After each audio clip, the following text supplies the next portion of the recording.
echoes of scarcity, children of the Great Depression. A boy sits on the cold wooden steps of a crumbling farmhouse.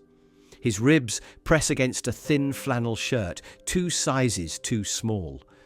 Mud clings to his bare ankles. His shoes were sold months ago to pay for a sack of flour. His little sister crouches beside him, her lips cracked from the wind, chewing slowly on a crust of dry cornbread like it's the last piece of food she'll ever see. Inside the house, their father stares at the empty fireplace.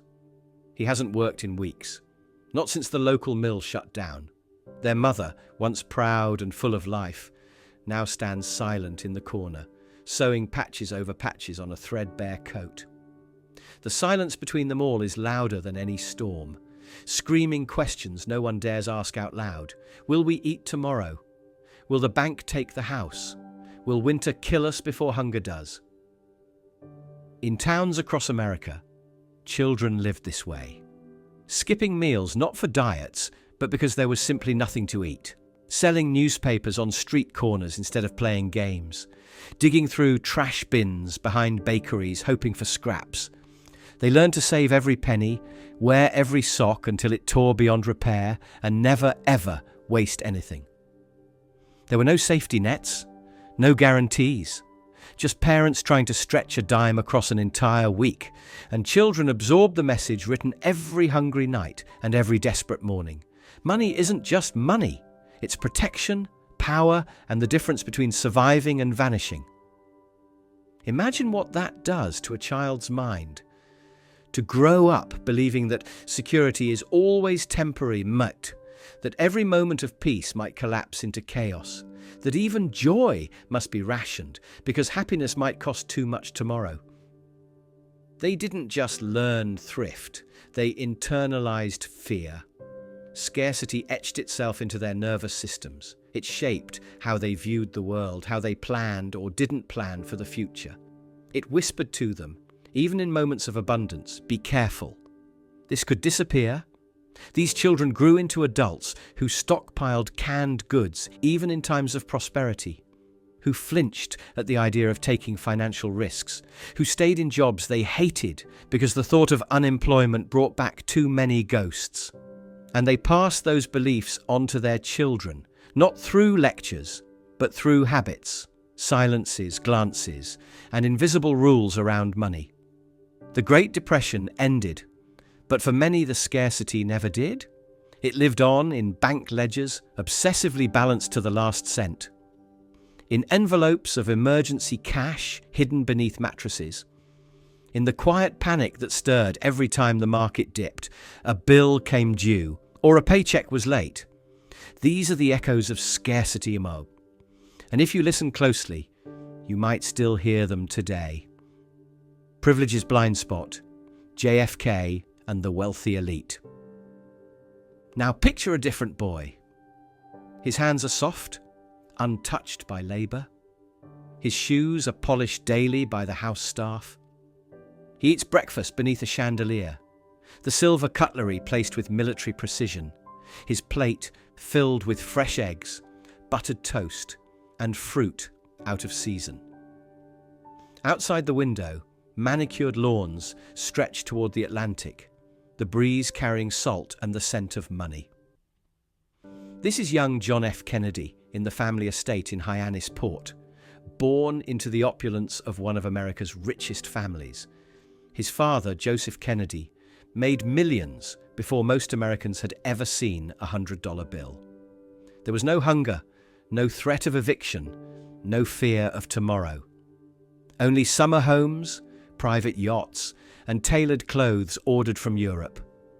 His days were spent riding horses, attending elite prep schools, and reading books in rooms lined with leather-bound volumes. Tutors came to him, chauffeurs waited outside, and wherever he went, doors opened, not because he knocked, but because of the name he carried. This was a world where money wasn't counted. It was assumed. It flowed silently and invisibly, like air, never questioned, never feared. When something broke, it was replaced. When he fell ill, doctors arrived instantly. If an opportunity was needed, someone made a phone call. In this world, money doesn't mean survival. It meant access. It meant options. It meant ease. And so the emotional blueprint it carved into young JFK was radically different from the children of the Depression. Where they learned fear, he learned confidence. Where they absorbed scarcity, he absorbed abundance. Where they braced for loss, he expected gain. This isn't about blame, it's about contrast. The children of the Great Depression were trained by trauma to expect the worst. Children like JFK were trained by privilege to expect the best. And those expectations, those subconscious scripts, shaped how each would walk through the world. JFK's ease with wealth translated into charisma, boldness, risk-taking. He didn't just believe good things could happen, he assumed they would. And in politics, that aura of inherited optimism became his superpower. But for millions who'd been raised on hardship, who carried financial trauma in their bones, this kind of ease was foreign, unreachable. Upbringing doesn't just shape your income. It shapes your emotional reality around money. It writes rules in your nervous system about what's possible, what's safe, and what you're worth. And most of the time, those rules remain invisible until they clash. The invisible blueprint, how your past controls your present. You think you're making rational choices with money, but you're not. Not entirely. You're following a script, one you didn't write, one you didn't even know existed. Morgan Housel says it clearly. People do some crazy things with money, but no one's crazy. What looks like misbehavior is often just the result of people playing different games, shaped by different experiences. That's the heart of it. The way you save, spend, invest, or avoid money altogether isn't just logic. It's a memory. It's the emotional residue of what money meant when you were young. If you grew up watching your parents whisper argue about bills, if the electricity was ever shut off, if dinner meant rationing, then money isn't just currency, it's survival. And no spreadsheet can erase that. So maybe that's why you hoard cash even when it doesn't make sense. Maybe that's why you panic when your bank balance dips, even if rent paid and the fridge is full. Maybe that's why you feel guilt when you buy something for yourself, even though you've earned it. On the flip side, if you grew up in a house where money flowed freely, where vacations happened without planning, where a new car appeared without stress or discussion, then maybe risk feels comfortable to you. Maybe you assume money will come because it always did. Maybe your financial optimism isn't confidence, it's conditioning. These are the blueprints Housel talks about. Invisible rules burned into your emotional wiring long before you had a bank account. You didn't choose them, but they drive you. Every late-night Amazon scroll, every paycheck gone too fast, every investment you avoid, every credit card you max out just this once. Every time you say, "I'm just bad with money." That's not who you are. That's who you were trained to be. And here's the haunting part. Unless you pause, unless you trace the thread backward, you'll pass the same script to your kids without even realizing it. So pause now. Ask yourself, what was my first memory of money? Was it fear? Was it power? Was it controlled? Was it love?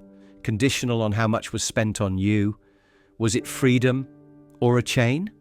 Because the story you tell yourself about money usually isn't yours. It's inherited, absorbed, buried.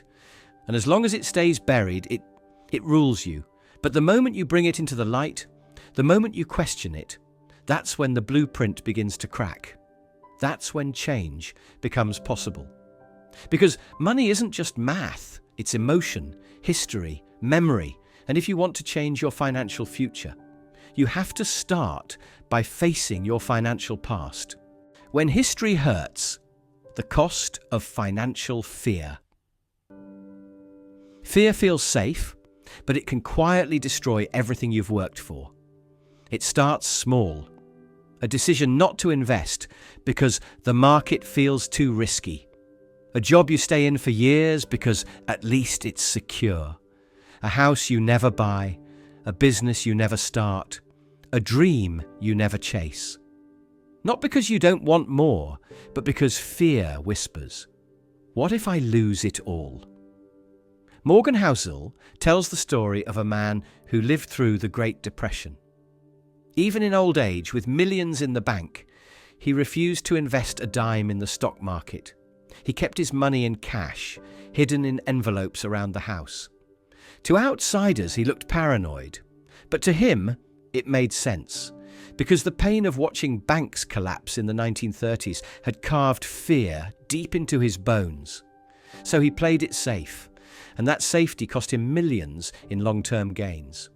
But more than that, it cost him peace of mind, because fear doesn't just protect, it imprisons. Another story Housel shares. A woman, financially comfortable, but unable to stop obsessively checking her accounts. Not once a week, not once a day, but dozens of times a day. Not out of strategy, but anxiety.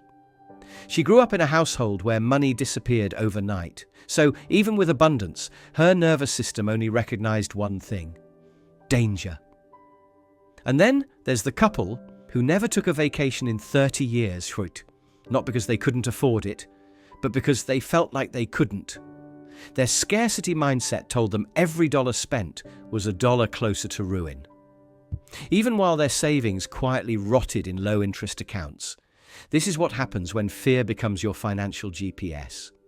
You avoid risk, but also growth. You sidestep loss, but also joy. You build walls, but trap yourself inside them. And the worst part, you don't even realize it's happening, because fear disguises itself as responsibility. As for maturity, as prudence, but underneath, it's still that scared child from your past, holding the steering wheel, whispering, "Don't trust the future." The cost isn't just financial, it's emotional. It's the opportunities missed, the regrets carried, the dreams postponed until it's too late. Money anxiety doesn't disappear when you earn more. It just wears a nicer suit, but it still wakes you up at night. Still makes you say no to things you secretly want. Still convinces you that stability means shrinking your life to fit inside a small, safe box. So ask yourself, what has fear cost you? What have you avoided? Not because it was wrong, but because it was unfamiliar. How many times have you said, "maybe later," when you really meant, "I'm scared"? Until you confront that fear, it will keep writing your story, and every chapter will sound the same. Privilege's price, overconfidence, and blind risk. If fear can shrink a life, privilege can inflate it until it bursts. Morgan Housel tells the story of a tech entrepreneur who grew up surrounded by wealth. His father was a banker. His uncles were executives. Money was never scarce, only expected. So by the time he was 30, he believed success was inevitable. Not because he earned it, but because it had always been there. He poured millions into a flashy startup with no business model, ignored every warning, laughed at advice to diversify. "Winners take all," he said, grinning, until the crash came. Investors pulled out. Revenue dried up. And in a matter of months, everything was gone. He wasn't stupid. He was conditioned. Conditioned to believe that money would always catch him if he fell. But privilege doesn't teach caution. It teaches comfort. And comfort can make you blind. Another of Housel's stories. A wealthy heir who inherited not just money, but a dangerous belief that wealth equals wisdom. He made massive bets on speculative assets, ignored advisors, chased thrill after thrill, confident he could always recover, until one wrong decision wiped out half his fortune. And suddenly, for the first time in his life, he felt something unfamiliar: vulnerability. That's the hidden cost of privilege. It builds castles, but forgets to build defenses. It teaches optimism, but not resilience. It whispers, "You're special," until reality shouts back, "You're not exempt." Overconfidence feels powerful until it meets risk. Entitlement feels secure until the foundation cracks. When you've never tasted scarcity, it's easy to misjudge danger, to take on more leverage, chase bigger risks, assume markets will always rebound. But the market doesn't care where you went to school. It doesn't care about your name, your background, or your confidence. It only respects reality. And when that reality hits, the emotional crash is brutal. Because there's nothing more terrifying than facing loss for the first time. When you've been taught it could never happen to you. This is the other side of the invisible blueprint. Not fear, but false invincibility. Not anxiety, but arrogance. And both fear and privilege can destroy you if you don't see them for what they are. Because money isn't just about what you have. It's about what you believe. And sometimes the beliefs that feel safest are the ones doing the most damage. The moment of awareness, breaking free from the past. She's sitting at her kitchen table late at night. The kids are asleep. The bills are paid. There's food in the fridge, a stable job, a little savings. But her chest still feels tight, like the floor could drop out at any moment. She's just checked her bank account for the third time today. Not because something's wrong, but because what if something is? And suddenly, she stops. Not physically, but emotionally, something shifts. A quiet voice inside her says, "Why are you still afraid?" She doesn't answer right away, because the truth isn't in her wallet, it's in her childhood. She remembers her mother crying over unpaid rent, her father pacing in silence after losing his job. The electricity is going out, the shame of using food stamps at the grocery store, and at that moment, it all clicks. She's not living her financial reality. She's living theirs. Their fear, their panic, their scarcity. She's been carrying it for decades, like armor, but now it feels more like a cage. Her hands start to shake, not from fear, but from release. The tears that come aren't sad. They're cleansing, because for the first time she sees the blueprint, and if you can see it, you can change it. She doesn't need to hoard every dollar like the world's about to collapse. She doesn't need to keep saying no to joy, no to rest, no to freedom. She's safe now, and it's okay to feel safe. This is the moment Housel points to, not in charts or formulas, but in real, human clarity. When you stop running from ghosts. When you start making choices from now, not from then. She exhales, closes the banking app, and smiles softly. Not because she's rich, but because for the first time she's free. This is what breaking the cycle feels like. Not loud, not dramatic, just honest. And if she can do it, so can you. Rewriting your story. Choosing a conscious money mindset. You are not your financial past, but you are shaped by it. And once you see that, once you realize your beliefs about money were inherited, absorbed, rehearsed, you can rewrite them. Not overnight, not perfectly, but intentionally. Morgan Housel writes, "Your personal experiences with money make up maybe 0.0000001% of what's happened in the world, but maybe 80% of how you think the world works." That's the key. Your money story was never just about numbers. It was about fear, comfort, shame, pride, survival. But it doesn't have to stay that way. You can choose a new story, one where fear doesn't drive the decisions. One where privilege is met with awareness, not entitlement. One where safety isn't hoarded, but built through balance and care. It begins with noticing. It continues with courage. And it grows with every choice made from awareness instead of autopilot. So say it with us. Comment below, "My past shapes my money." Let that phrase be the turning point, the proof you're ready to see clearly, think freely, and build wisely. Because this isn't the end of the journey. It's the doorway. And what comes next will change how you see not just money, but yourself. You're not alone in this, and you're not stuck. You're waking up, and the story you're about to write can be everything you never thought possible.